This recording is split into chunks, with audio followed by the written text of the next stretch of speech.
My channel. ఈరోజు మనకు 2025 current affair తెలుసుకుందామండి. జూలై 2 నుంచి మోదీకి 5 దేశాల పర్యటన.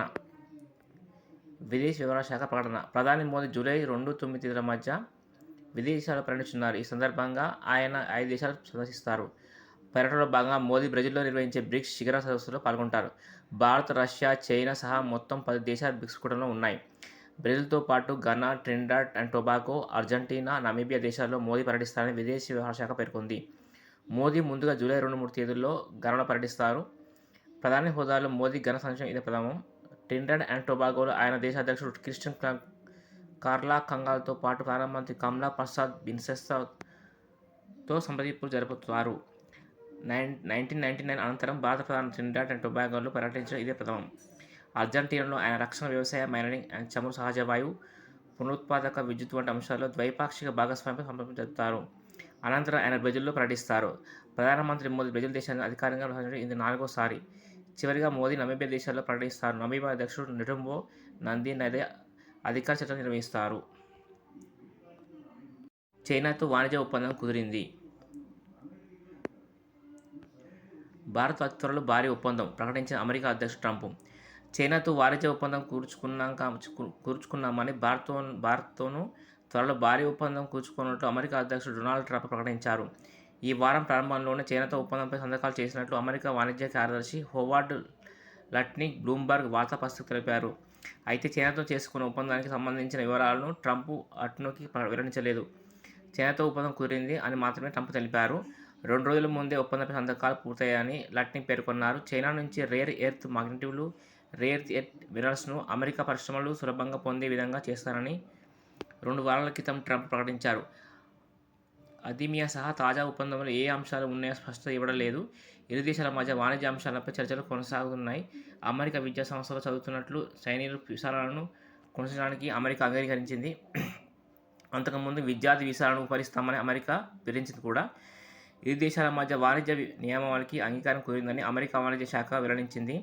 చైనా నుంచి అమెరికాకు రేర్ ఎర్త్ మ్యాగ్నెట్స్ మినరల్స్ ఎగుమతులకు ఎలాంటి అంగీకారం కుదిరింది తెలవలేదు. అమెరికా, చైనా మధ్య సుంకాల పోరు మొదలయ్యాక మే ప్రారంభంలో ఇరు దేశాల జెనీవాలో చర్చలు జరిపాయి. ఆ తర్వాత అధిక సుంకాల విధింపులు వాయిదా వేశాయి. అనంతరం లండన్లో చర్చలు జరపగా ఒప్పందం కొలికి వచ్చింది. భారత్తో త్వరలో భారీ వాణిజ్య ఒప్పందం కూర్చుకుంటామని ట్రంప్ ఆశాభావం వ్యక్తం చేశారు. ఇరు దేశాల మధ్య చర్చల్లో గణనీయమైన పురోగతి ఉందని ఆయన సంకేతాలిచ్చారు. త్వరలోనే గొప్ప ఒప్పందాలు రానున్నాయి.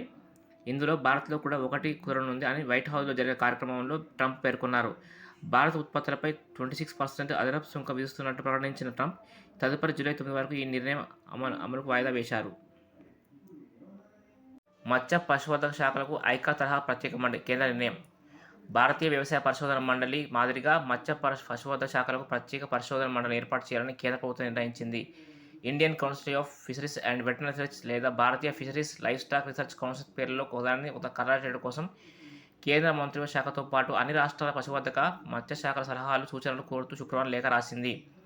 పశువర్ధక, మత్స్య రంగాలు బలోపేతం చేయడంతో పాటు పరిశోధన, విద్యల ప్రోత్సాహం కోసం ఈ ప్రతిపాదన ప్రతిపాదించినట్లు కేంద్ర పశువర్ధక, మత్స్య శాఖల కార్యదర్శి అల్కా ఉపాధ్యాయ్ తెలిపారు. నెరవేరున్న రైతుల కళ. 29 నిజామాబాద్లో పసుపు బోర్డు కార్యాలయం ప్రారంభం. కేంద్ర ప్రభుత్వం నిజామాబాద్కు కేటాయించిన జాతీయ పసుపు బోర్డు కార్యాలయం బోర్డు పూర్తిస్థాయి కార్యకలాపాలను కేంద్ర హోంశాఖ మంత్రి అమిత్ షా ఈ నెల 20న ప్రారంభించడం జిల్లా రైతులకు సంతోషంగా మారింది. తెలంగాణలో నిజామాబాద్ తర్వాత జగిత్యాల జిల్లాలో అత్యధిక విస్తీర్ణంలో పసుపు పంటను సాగు చేస్తున్న బోర్డు ఏర్పాటు ఉమ్మడి జిల్లా రైతులకు దీర్ఘకాలం లభించనుంది. దేశంలో కొన్ని పంటలు ప్రత్యేక బోర్డు ఉండగా పసుపు మాత్రం సుగంధ ద్రవ్యాల బోర్డులోనే ఒక పంటగా ఉంది. భారతదేశం నుంచి సుగంధ ద్రవ్యాల బోర్డు ద్వారా సాలైన 12,000 కోట్ల విలువైన పంట ఉత్పత్తులు ఇతర దేశాలకు ఎగుమతి చేస్తారు.